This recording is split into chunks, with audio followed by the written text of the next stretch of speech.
Olá, seja bem-vindo ao ProsaCast, o espaço onde a gente fala do agro, fala de tudo que permeia esse universo fantástico que é o grande pilar de nossa economia.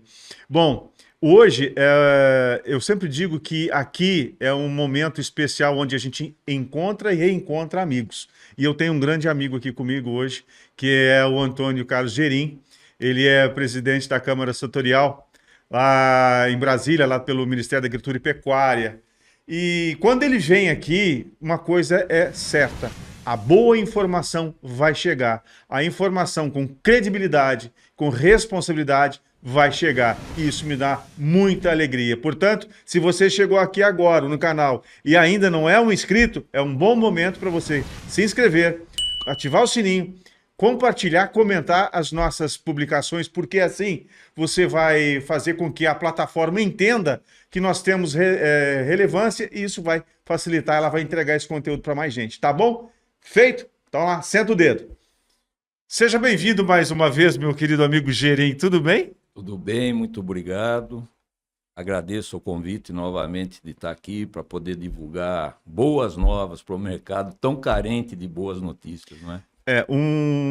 Boas novas para um mercado tão carente, não só de boas notícias, mas de boas pessoas conduzindo as suas políticas, né? Porque a gente vê que tem, infelizmente, Gerim, a gente assiste alguns movimentos e algumas ações de pessoas que parece que não entendem como o sistema precisa funcionar, não do jeito que ele quer, mas do jeito que precisa ser, mas que todos tenham o benefício, né? Vocês vão entender isso daqui a pouquinho. Gerim, como eu disse na abertura, sempre que você vem, você traz boas notícias ou informações importantes. Às vezes as notícias não são tão boas, mas elas se tornam relevantes porque são importantes, que nos norteiam a tomar um rumo, um caminho e até nos organizarmos, não é? E você uma pessoa sempre muito atenta, sempre muito bem relacionada e posicionada na avicultura. Eu queria que a gente começasse a nossa prosa de hoje falando um pouco de mercado. A gente, há uns 2 meses atrás, nós tivemos aí uma pequena alta, entre aspas, mas na verdade aquilo não recompõe e não recompôs as perdas que o setor teve. E você fez um alerta. Gente, eu vejo um pouquinho mais além. Essas boas notícias que a gente está recebendo agora, essa alta, ela vai ter um momento de queda e ele não está longe, certo? Você foi muito assertivo, mas você não tirou essa informação da cartola como um mágico. Tinha um porquê. Eu queria que você explicasse um pouquinho do mercado atual da borracha. Bom, o mecanismo que hoje gerencia o mercado, ele dá umas demonstrações muito claras de como que é pensado e feito isso por quem compra o Coagro. Toda a minha gestão, toda a minha busca, todo o meu objetivo sempre foi e sempre será primeiro acertar o campo, porteira para dentro. Depois que acertar isso, nós conseguimos ajudar as outras partes do elo da cadeia produtiva da borracha. Bom, você deve, não sei se recebeu ou não, alguns prints de WhatsApp dizendo que tinha R$ 2 de benefício, que as usinas recebiam R$ 2 e que agora Isso. não recebem mais, Isso. e que isso era uma O situação... que eu achei muito esquisito. Né? Ô Cláudio, você presta um serviço para a cadeia de uma tal monta, porque hoje o sangrador, o proprietário do seringal, eles têm umas informações que antigamente eles não tinham. E o pessoal não é burro. Todo mundo percebe a manipulação. Agora, a força para se opor a isso é a informação. Sim. Então, esse serviço que você presta para nós, Obrigado, do ramo, é fundamental, e você não acredita o bem que você faz quando alcança aquele pequeno produtor que ele mesmo sangra e ele precisa daquilo para viver, para comer, para vestir. Então, nós temos que cuidar desse pessoal. O grande se defende, vai no banco, empresta, mas o pequeno não tem defesa. Exatamente. E eu sempre militei em prol desse pessoal, né? Uhum. Então, o movimento dos sangradores lá do Natalino. Aliás, uma hora eu queria convidar aqui o Natalino para vir aqui conversar com a gente, porque é uma referência que a gente tem justamente desse pequeno aí que você está falando, que é tão importante para o setor. É muito. Bom, e aí conta a história e fica contando 15 dias antes para gerar toda uma perspectiva de baixa e todo mundo começa a falar da baixa. Só de você falar da baixa já baixou. Exato. Né?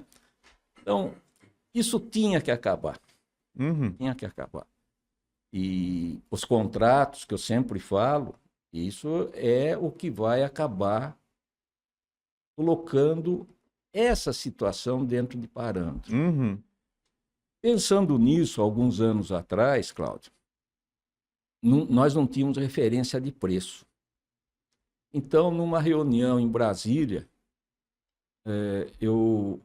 no final da reunião da Câmara, eu era só membro da Câmara, representando a Apotex na época, e eu tive uma boa conversa com o presidente da Abrabor, que se chama Antônio Carlos Costa. Você vê que já é o bom gosto o nome. Com certeza.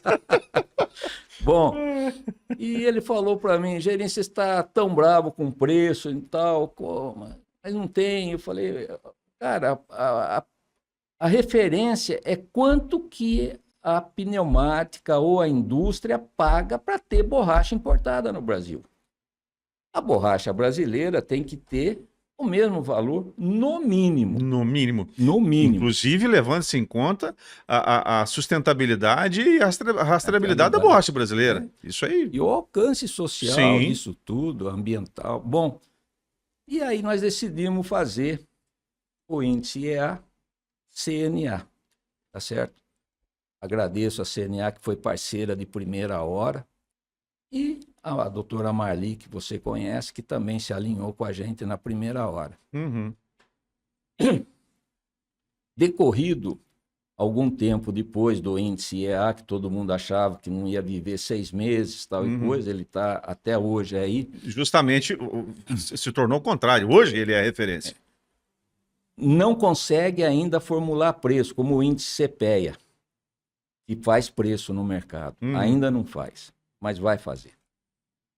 Bom, então, vencida essa etapa, e eu vendo todas essas circunstâncias, porque o esquema de compra do coágulo em cima do sangrador, em cima do produtor, é muito diverso. E eu vou usar uma palavra aqui que me permita. Permito. Eu acho que ele é muito cruel. Muito. Muito perverso. Perverso, não tenha dúvida. É o lucro a qualquer custo, tá certo? Então, tem pessoas que compram assim, peso na fazenda, outros compram peso na usina, outros compram com o peso da balança do motorista, que é uma excrescência, e outros compram um dia de banca, outros compram com 10 dias de banca. Então, você vai para Goianésia, por exemplo, 15, 20 dias, porque o frete é caro, tem que vir a borracha seca, e uma confusão tremenda.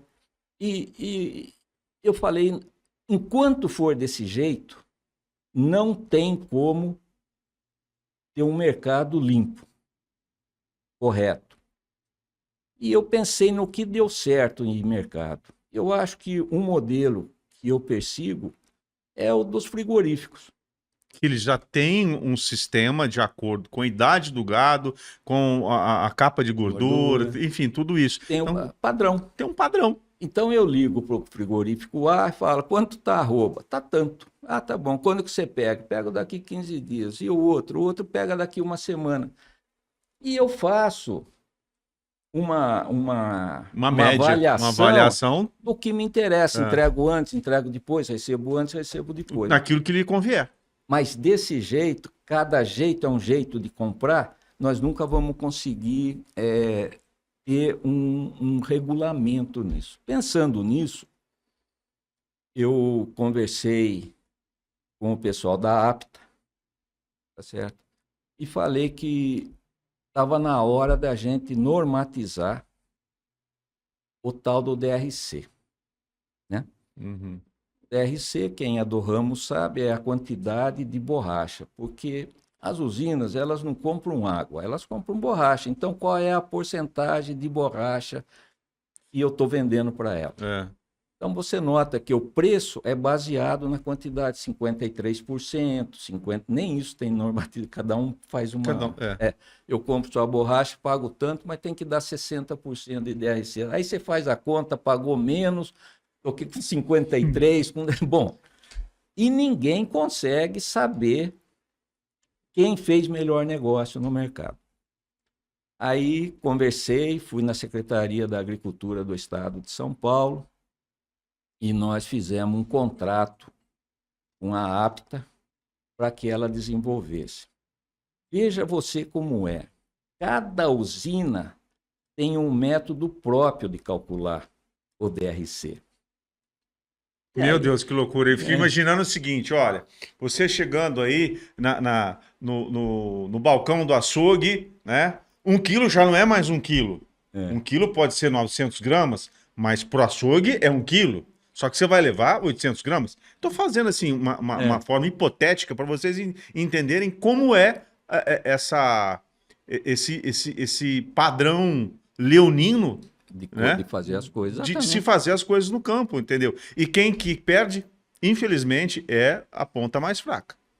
E você sabe que o que eu vou falar, eu não quero que soe como um elitismo, nada disso, mas o pessoal que trabalha mesmo, que carrega o peso, que são os sangradores, os agricultores, eles têm uma dificuldade em fazer muitos cálculos, né? E ele acha, pelo valor nominal da oferta... Exato, ele está pensando no valor final que ele vai receber, e não no unitário, digamos assim. Poderia ser muito mais, sim, né?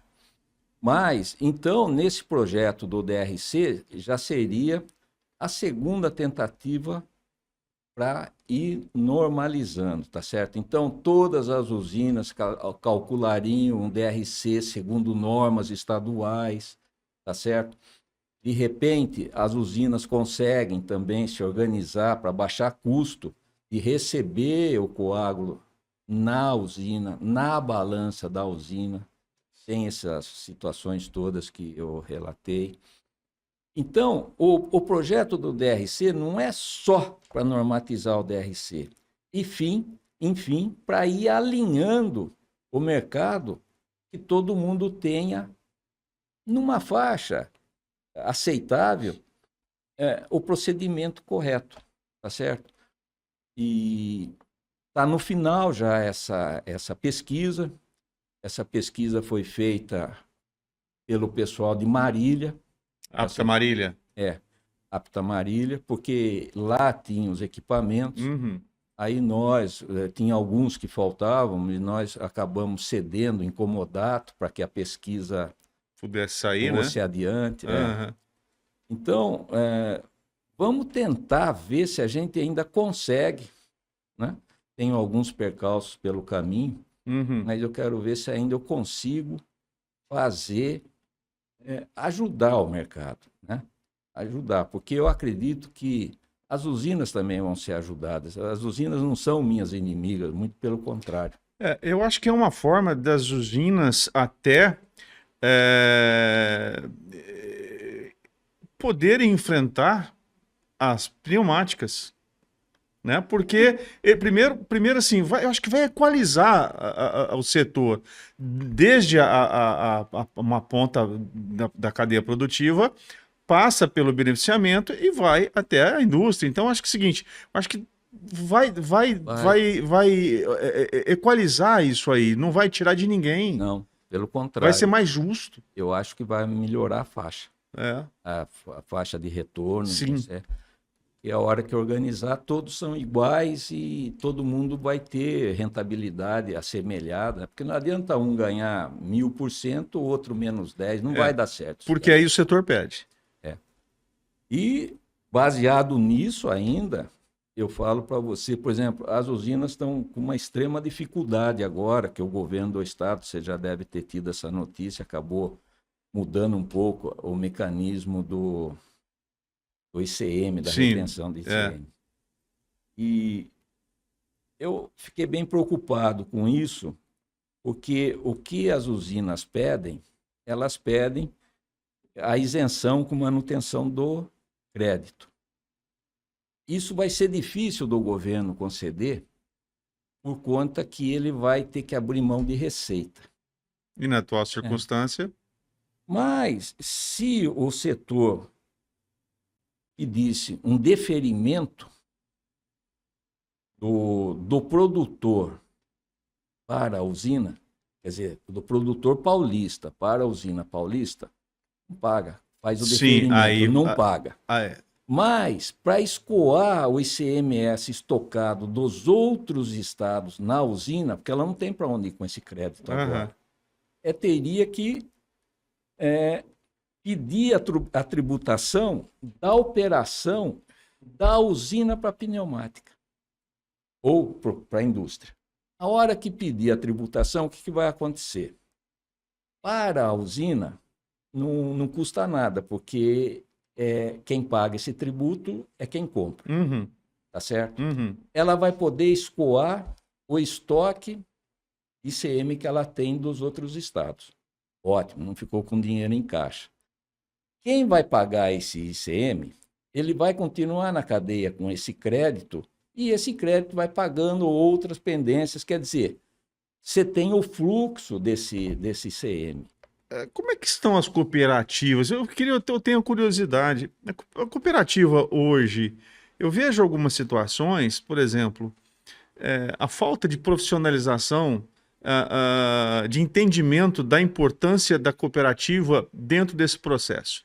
Eu observo, por exemplo, algumas cooperativas no Paraná, eu vou citar uma aqui, que eu tenho o Dilvo Grolli, por exemplo, lá da Copavel, que eles promovem a Show Rural Copavel com dinamismo, e eu vejo a cooperativa no Paraná num formato muito diferente que nós temos aqui.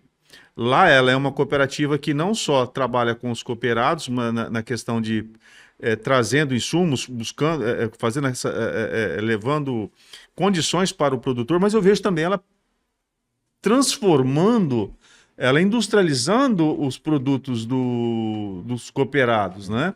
E isso faz com que ela traga um resultado muito melhor. E eu vejo aqui, infelizmente, algumas cooperativas, gerentes, se transformando aí em meros atravessadores de mercado. Esse não é o papel de uma cooperativa. Você veja, Cláudio, desculpe, a cooperativa, ela tem alguns incentivos fiscais que fazem, que a tornam a operação da cooperativa rentável. Uhum. O que o pessoal fez? Abriram algumas cooperativas só para ter essas vantagens fiscais, tal e coisa, sem nenhum outro plano de futuro. Você sabe que eu sou diretor financeiro da Copibor e tinha feito um planejamento estratégico nesse sentido. Uhum. E tinha demandado alguns estudos e nós, nessa época, resolvemos que nós iríamos partir Ou por uma seja, usina. você fez um planejamento estratégico. Tudo tinha um porquê. Tudo tem, todas as pontas estão amarradas. E nesse planejamento estratégico, nós primeiro formamos o caixa, fizemos recurso, aí para você pleitear um financiamento a fundo perdido, por exemplo, que é possível, que o BNDES tem essas situações, você precisa ter um projeto. Para ter o projeto, você tem que ter o terreno. Então, nós, numa época muito boa, de bom entrosamento, nós acabamos comprando esse terreno, o projeto foi feito, e aí eu acho que houve uma discordância do nosso presidente, que não quis mais falar Seguir esse usina. norte. Exatamente. No estudo que tinha feito, nós, na cooperativa, se fizéssemos a transformação do coágulo em GEP, nas condições de mercado daquela época, nos preços daquela época, porque varia muito coisa a questão de preço, naquela época a gente conseguiria colocar no bolso do produtor e sangrador em torno de R$ 2,50 a mais do que ele receberia. E, como era uma indústria de cooperativa, o lucro da indústria, porque no projeto nosso a indústria ainda daria lucro, ela seria depois distribuída nas cotas dos associados, dos cooperados. Então eles ganhariam mais. Que seria um bônus. Então era assim, sabe? E eu não entendi essa situação até hoje, e assim ficou, né? Assim ficou. Então, não sei hoje mais como lhe dizer, mas fica essa situação de comprar e vender. A cooperativa, ela presta um bom serviço para a usina, para a indústria. Por quê? Ela entrega o produto dela com nota fiscal correta, frete correto. Quer dizer, ela teria que ser remunerada pela prestação de serviço, pela padronização do produto, que isso vale muito para a indústria, não vale? Vale, e a tranquilidade, né? Porque se não tem a cooperativa, aí tem... As usinas sofrem com isso, com os compradores, tem que ir na fazenda, tem que ir lá, vai comprador de outro, é aquela confusão toda que se estabelece. Cooperado não, cooperado é uma questão de filosofia, né? A cooperativa, a melhor definição dela que eu ouvi até hoje, a cooperativa existe para pôr o dinheiro do atravessador no bolso do cooperado. Puro e simples. Puro e simples. Agora, se a cooperativa não vai se industrializar, ela vai se transformar no atravessador. Num compra e venda, numa tradingzinha um pouco mais chique. Mas eu acho que é um papel muito pequeno para uma cooperativa. Eu acho que é pensar pequeno, é pensar com cabeça de grilo. Desculpe a expressão. Ô Cláudio, você sabe que visão de mundo é uma coisa que depende da sua vida, de como você viveu, do que você aprendeu, com quem você se alinhou, com quem você participou, com quem você, né? Para onde você olhou. Mas quando eu falo, é muito importante isso que o Gerim falou, quando a gente está vivendo dentro da nossa atividade, mas olhando só no nosso entorno, sem olhar lá na frente, no horizonte, a gente tem um entendimento muito pequeno. A gente se torna pequeno. E com essa visão, você não consegue evoluir. Isso que ele está falando de olhar grande, olhar no entorno, é olhar o mundo, olhar as tendências, ficar atento às tendências. É isso que a gente está falando. O meu pai, ele usava uma frase para mim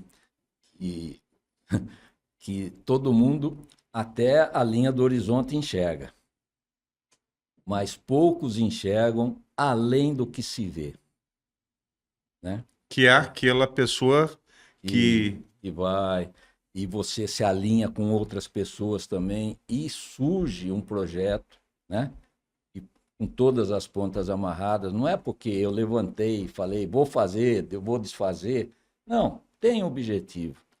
E eu acredito que essa oportunidade, eu acho que é difícil ela retomar. Sabe? É uma pena, né? É uma pena. Eu vejo assim, com tristeza até, porque eu sempre falo do papel de uma cooperativa e de seus líderes, né? São pessoas que deveriam ser muito especiais, porque enquanto está ali o pequeno produtor, principalmente, cuidando de seus afazeres, focado na produção, focado na sua, às vezes, até sua própria sobrevivência, né? Em casos de baixa... Está ali o pessoal que coordena e comanda uma cooperativa, buscando alternativas e soluções para todo o cooperado, para todo a sua classe. E quando eu vejo que alguém sai do trilho dessa forma, eu fico triste. Perde o setor. Gerim, diga. Voltando rapidamente ao DRC, né?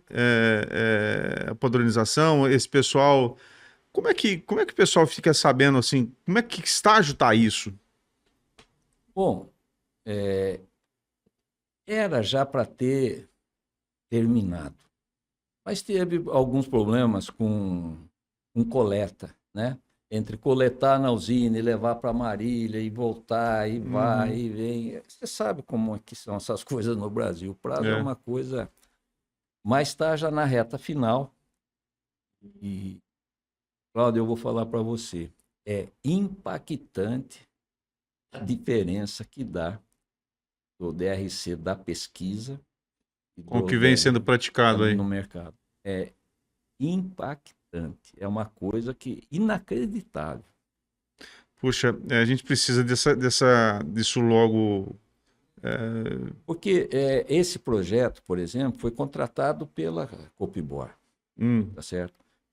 Existe um fundo que toda cooperativa tem, que é para ser gasto com educação, melhoria do cooperado ou em prol. em prol, É, isso.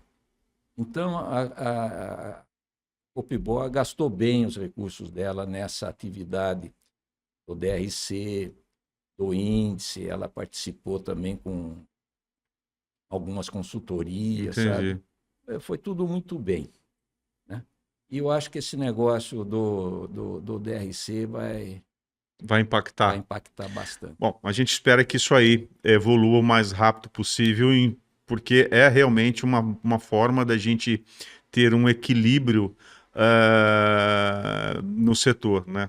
É. Você vender bem o seu produto não é vender caro, mas ele vender dentro das normas que atendam toda a escala. Bom, eu disse na abertura que você acabou de chegar em Brasília e quando você vem de lá, você vem com novidades. Eu queria que você falasse um pouquinho do decreto que vocês estão trabalhando lá. Perfeito. Então, só para você ver como tudo é interligado, o que que tem o DRC com o decreto? Hum, Tem tudo. Tem tudo e não tem. Não, como eu falo, as relações de mercado elas são espaciais. Então, se você pensar de uma forma simplista, não dá certo. Bom, nós estávamos falando até agora de normatizar sim. mercado, tá certo? Operacional. Uhum. Bom, mas como que eu vou normatizar o mercado nas relações entre indústria, usina e certo? Não existe nada do governo, não existe nenhuma norma que dê um norte, uma Não orientação. existe um regramento. Não, nada, zero. Desde 2004, 2006, quando acabou aquele decreto do Fernando Henrique, que nós já conversamos aqui, Uhum. começou o declínio Do setor. do setor. E pasmo, quem tomou a rédea do setor para organizá-lo foi pneumática. Puxa. Quem compra estabelece a regra. Desculpe, eu vou usar uma expressão aqui, gente, É, para vocês entenderem. é. É a mesma coisa que o lobo, né? Uhum. Tomar conta do galinheiro. Essa expressão dá para entender, não dá? Outro dia eu ouvi uma também que é muito boa, se você me Por permitir. favor. Diz que a ovelha foge a vida inteira do lobo, né? Mas quem acaba matando ela é o pastor. É verdade. E às vezes até para celebrar, né? Para assim, peraí, vamos comemorar. Pronto, ela, coitada, correu do lobo a vida inteira e o Pois pastor que é. defendeu ela. É, infelizmente. Bom, mas enfim, e eu venho lutando por isso, para que a cadeia tenha regramento, tenha contratos, tenha. Nós já falamos disso. Uhum. E um dia eu tive uma reunião com o doutor Guilherme Campos, que é o secretário de Política Agrícola atual. O doutor Guilherme Campos é de Campinas, foi deputado federal, Uhum.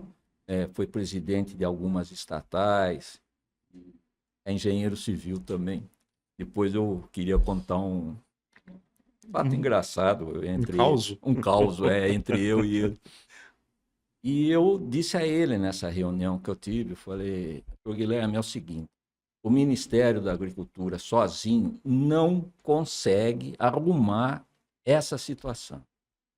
Por quê? Se a gente vai pedir um aumento de imposto de importação, porque todo mundo só fala de aumento de a imposto. solução mágica. Aumenta não. lá que resolve aqui. Cara, tem que pedir no Ministério da Fazenda. Você sabe que até o Ministério das Relações Exteriores dá palpite nisso. Sim. É o aumento da Malásia, ela não compra o frango aqui, o outro não compra. Ele tem reflexos em toda a área comercial do país. Tudo é interligado, tá certo? Ministério do Meio Ambiente, que tem que equalizar ambientalmente as coisas. Bom, é uma complicação. Aí o doutor Guilherme falou assim para mim: Gerinho, alguma vez foi tentado um trabalho multiministério? Falei, nunca. Ele falou, então nós vamos fazer isso. É chegada a hora. É chegada a hora, nós vamos fazer isso. Isso foi de uma lucidez que foi fantástico dele montar, e quero render também minhas homenagens ao ele é diretor do Ministério que pegou essa árdua tarefa, e já eu explico para você por que ela é muito árdua, o doutor Gustavo Firmo, ele que tem coordenado isso. Então, está envolvido a Conab, CKI de Costa. Hoje não se faz, ou nunca se fez, previsão de safra de borracha. Se eu não sei quanto que vai ser a safra, como é que eu libero cota de importação? Sem como. Tá certo. Então, eu sou importador, eu vou comprar conforme for a vantagem que eu mercado, tiver. E dane-se o que acontece aqui dentro. Se eu comprar lá mais barato... Porque ninguém me dá uma referência do que vai ter para produzir aqui no Brasil. Enfim.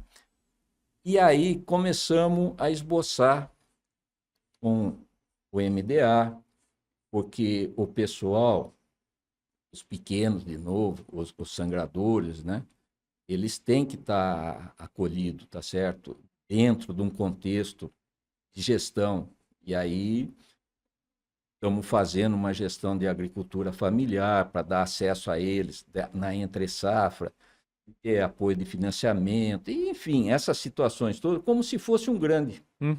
Tá certo? Como se fosse um grande. E, então tem isso, tem o Ministério da ministra Marina, e Meio Ambiente, para equalizar, tem o Ministério da Fazenda, para entender que o imposto de importação é justo ou não. São 8. Tem o Ministério da Defesa, porque a borracha ela já foi declarada como matéria-prima estratégica. Da segurança nacional. Segurança nacional. Então, eles também têm que estar presentes, porque hoje nós estamos arrancando seringueira por causa de preço. Depois eu ainda vou chegar nessa situação. A Conab, por exemplo, nós temos que acabar com essa história de preço mínimo. Preço mínimo é um preço político que não resolve. Quer dizer, o governo dá um preço mínimo baseado no que ele pode, com o orçamento que tem e tal. E está muito longe do preço de custo. Mas muito longe. Muito longe. E eu quero transformar, eu peço para transformar sempre no custo da produção. Que é daí para cima. Que é o que faz sentido, gente. Não tem. Você vai me diminuir meu prejuízo? Não é essa a ideia. O preço mínimo não é para essa finalidade. Todo mundo usa os mecanismos de bolsa, de commodity, mas nós não temos, o produtor não tem como acessar esses mercados, fazer um contrato futuro, não tem. Esquece. Com essa situação desse decreto que está sendo, vai ser formada uma comissão de gestão da borracha, com todos esses ministérios juntos, tá certo? Então, eu acho que vai ser muito bom, embora tenha ainda algumas coisinhas para a gente arredondar. É difícil contentar todo mundo, né? Principalmente quando o assunto é tão complexo que envolve ter esse grupo multiministerial.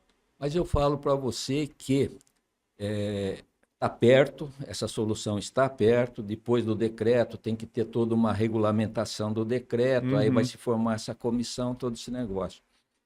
Mas esse ano eu termino também meu mandato na Câmara Setorial e vou deixar a Câmara muito satisfeito de ter conseguido isso para regulamentar. Não é intervenção, não é nada. O pessoal fala muito de intervenção de mercado E eu sempre dou o exemplo da Bolsa de Valores de Nova York, quando deu 2, 3 estouros, e aí o Fed foi lá e botou regulamentou e pronto, e funcionou. Então é isso daí. Porque o mercado ser determinado só pelo comprador, que compra 95%, não está certo, não é justo. De forma alguma. E o Estado existe para equalizar forças tão diferentes. Imagine nós da porteira para dentro e os caras do portão da fábrica para dentro. Não tem condição. É uma marreta contra o martelinho, né? Mas, nossa senhora. Ô, Gerim, deixa eu te perguntar uma coisa. Você falou que você está vencendo o teu mandato. Explica pra gente como é que, por quanto tempo é o mandato? Existe a possibilidade de você seguir ou tem que trocar, você ser reeleito? Como é que funciona isso? Olha, você sabe que é um cargo político. De certo? confiança? Não. De quem indica? A própria Câmara Setorial, ela indica alguma pessoa, isso vai para o ministro. Então pode ser não é eleição, é indicação. Indicação do ministro da Agricultura. Não, indicação da Câmara. Da Câmara. E o ministro tem toda a salvaguarda para colocar uma pessoa que não seja a indicada. Entendi. Ou entre as indicadas, ela pode escolher quem ela quiser. O Ministério pode trazer um nome até uma terceira via. Pode. É do ministro, cara. Entendi. Tá certo? Quem me nomeou foi no começo da ministra Tereza Cristina, e que nós tivemos uma conversa com ela em Brasília, contando que fazia 20 anos que o pessoal da indústria estava lá. E o produtor estava numa situação difícil. E ela, de uma maneira muito corajosa, ela acabou me nomeando. Porque ela entendia que é assim que deveria ser. A cadeia produtiva, não a cadeia final, né? O comprador final. Lá é Ministério da Agricultura. Então, não é o Ministério da Indústria. Então, o agricultor tinha que falar. E eu sempre disse, a porteira para dentro. Acertou lá, eu vou acertar com todo mundo. Tal. Bom, e foi muito ruim o meu começo, e muita intriga, muito ego machucado. Eu fui muitos anos empreiteiro de obra, tá certo? E eu nunca me expus. Sempre fui um homem discreto. E você assumindo uma responsabilidade dessa, você estava debaixo, em cima dos holofotes. Mas, enfim, eu achei que deveria, porque eu percebi toda a sabotagem que existia, aquele negócio todo. Aquelas forças ocultas que o Jânio Quadros fala, elas existem e são fortes até hoje, não se cansaram. Né? E aí foi. Bom, tivemos um problema na Câmara por conta dessas divergências políticas, e a Câmara, da qual eu fui primeiro nomeado, ela foi dissolvida, porque eram 15, 16 votos pró-indústria e 3, 4 pró-produtor. Então, lá dentro já havia um desequilíbrio. Então, foi reequalizado isso. Quando ela foi dissolver a Câmara, inclusive, eu falei, ministra, a senhora fique muito à vontade, eu não preciso voltar. Se a senhora quiser pôr um nome de consenso para acalmar toda essa situação, porque ficou uma guerra, né? Declarada. E tivemos essa conversa muito rapidamente, 5 minutos, acho que foi nem isso. E qual não foi a minha surpresa? Porque quando nomeia, não nomeia para um cargo, ele chama encargo, porque você não ganha nada. E todo o custo é seu. Hotel, comida, não paga nada. Então você vai para servir. E eu achei que tinha que fazer isso, aí ela me renomeou. Entendi. Na saída dela, ia vencer de novo o meu tempo. E ela, antes de deixar, alguns presidentes de Câmara, ela já renomeou de novo. Tá, de forma estratégica para o setor. Que ela achou que deveria, e eu me senti muito lisonjeado com isso. Aí, cara, eu caí numa mudança radical, de direita para a esquerda. Mas para mim, para o meu trabalho, não tenho nenhuma dificuldade política, nenhuma Porque doutrina não é política. ideológico. Não, eu quero acertar o campo, quero acertar a Aham. usina, quero acertar a indústria. E fui muito bem recebido e aí terminou meu mandato com o atual ministro, Carlos Fávaro. Uhum. Me nomeou novamente, Que legal. né? E aí o pessoal estranha, como é que eu saio da direita e vou para a esquerda? Porque eu não sou nem direita nem esquerda. Eu sou pelo justo, né? Nunca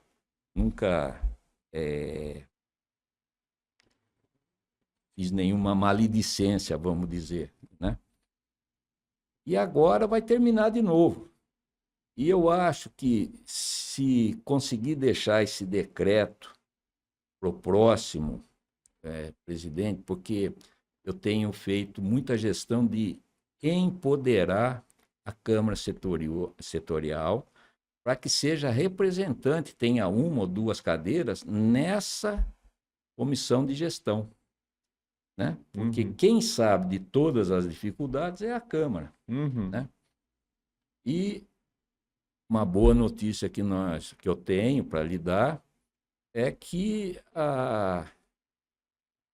aquela época dos, dos egos exacerbados, tal e coisa, parece que eles estão Deram se uma acalmada. amainando e acho que nós estamos indo para uma tendência de boa convivência e de bom objetivo.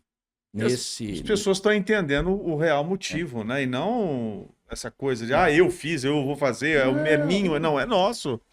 É para nossa atividade. Sozinho ninguém faz nada. Exatamente. E me parece agora, então, que esse decreto, todo mundo percebeu o alcance e eu acho que vai fortalecer muito a todos. Fico muito satisfeito com isso daí. Se conseguir, vai ser uma grande... Não, eu tenho certeza que você usando aí de todo o teu relacionamento e de todo o seu conhecimento, eu acho que vocês vão conseguir avançar e conseguir fazer com que esse decreto seja realmente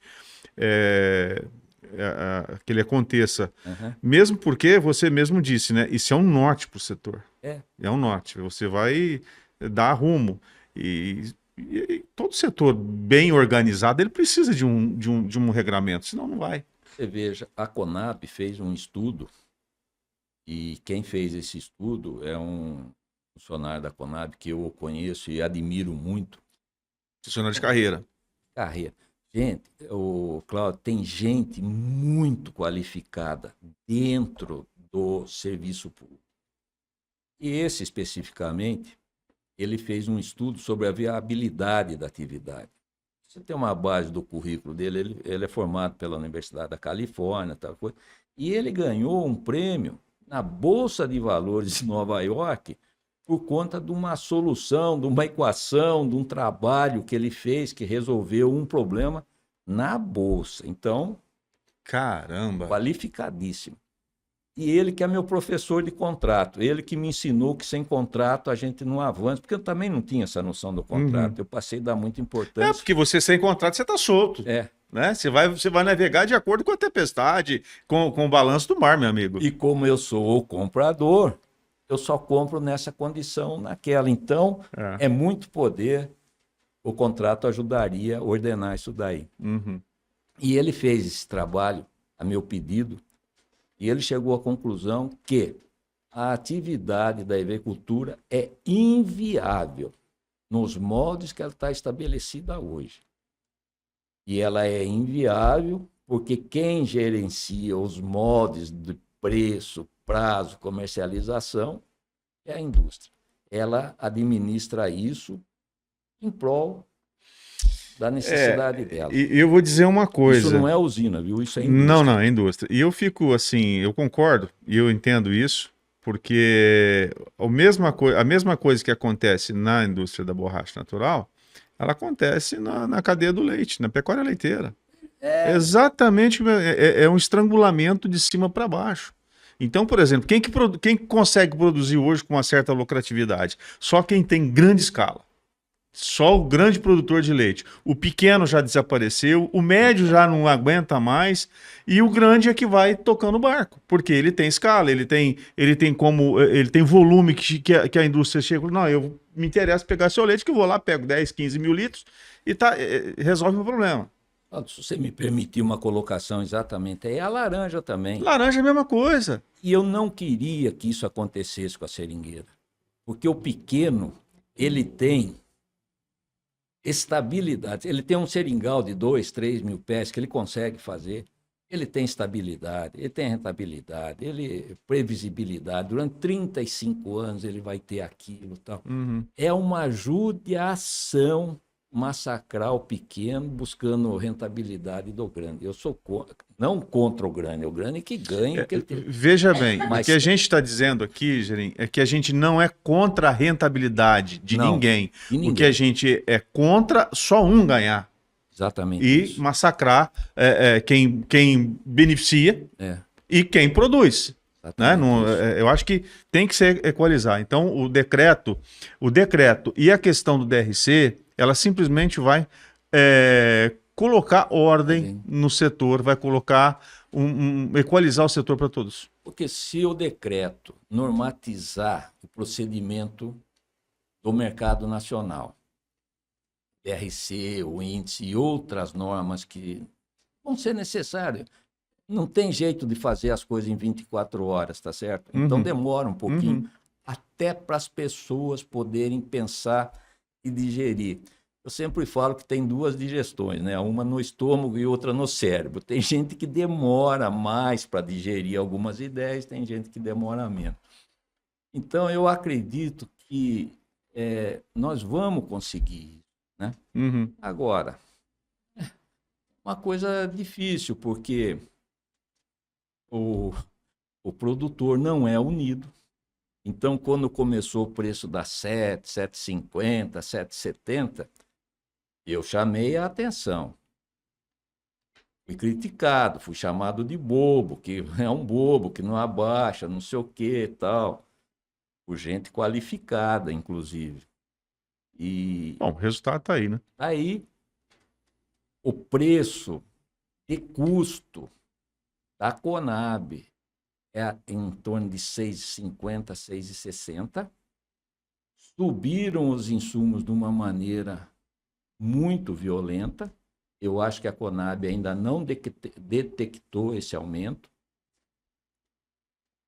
Então, quando vendeu com 7, todo mundo achou que estava ganhando dinheiro. Não, você parou de perder dinheiro, você não ganhou nada ainda. Você não ganhou nada ainda. Tem que ser 15%, 20% acima do teu custo de produção. Custo para você ter uma rentabilidade no final de 3%, 4%, 5%. Você tem as despesas indiretas no meio de toda essa confusão. Então, gente, é preocupante, porque é inviável do jeito que está. Com o decreto, com uma situação amenizada no mercado, eu acho que nós vamos ter boas notícias com relação a preço. Vai continuar caindo ainda. Né? Só não caiu mais, o alvo acho que era 5,50 agora, só não caiu mais por causa da informação que o pessoal tinha. E fizeram muita pressão nos grupos de WhatsApp. Porque não tem nada que justifique essa queda. É completamente artificial. Bom, infelizmente, o nosso tempo aqui já tá praticamente esgotado. Eu queria agradecer a sua presença, Gerim. Eu tenho certeza que hoje a gente trouxe bastante informação. A gente até se apegou um pouco mais à questão do mercado, DRC e decreto, pela importância que isso tem, né, para o setor. E eu vou te fazer um convite aqui para que a gente não demore tanto para nos falarmos novamente, justamente para ver se a gente tem mais novidades aí no futuro próximo. E assim, que você produtor, seja mais unido, busque a informação com credibilidade, com responsabilidade, acompanhe o nosso canal aqui, porque a gente está trazendo muita informação relevante para o setor, né? Principalmente com relação ao regramento do mercado, ao regramento do setor e também a questão de compliance, ou seja, aquela questão de, sabe, de coisa justa, do preço justo, que você receba o preço justo, mas que você tenha um peso justo, que você tenha um DRC justo, enfim, para que a gente tenha um mercado equalizado onde todos possam ganhar e não apenas um lado do setor ganhe dinheiro. Lembre-se, o teu produto na bancada, ele vale muito mais do que você imagina. Então valorize o seu trabalho, valorize o seu produto, valorize a sua família, que levanta aí muitas vezes tarde aí, ou cedo, né, na madrugada, trabalha aí debaixo de chuva, debaixo de calor, com todas as dificuldades, e depois, na hora que for entregar esse produto, não entregue a qualquer preço, pensando só no valor final. Veja o quanto que está sendo, de fato, pago pelo quilo do produto justo. Certo? Fique atento, olha, olho na balança, olho no DRC, olho no teu produto. Só você pode fazer isso.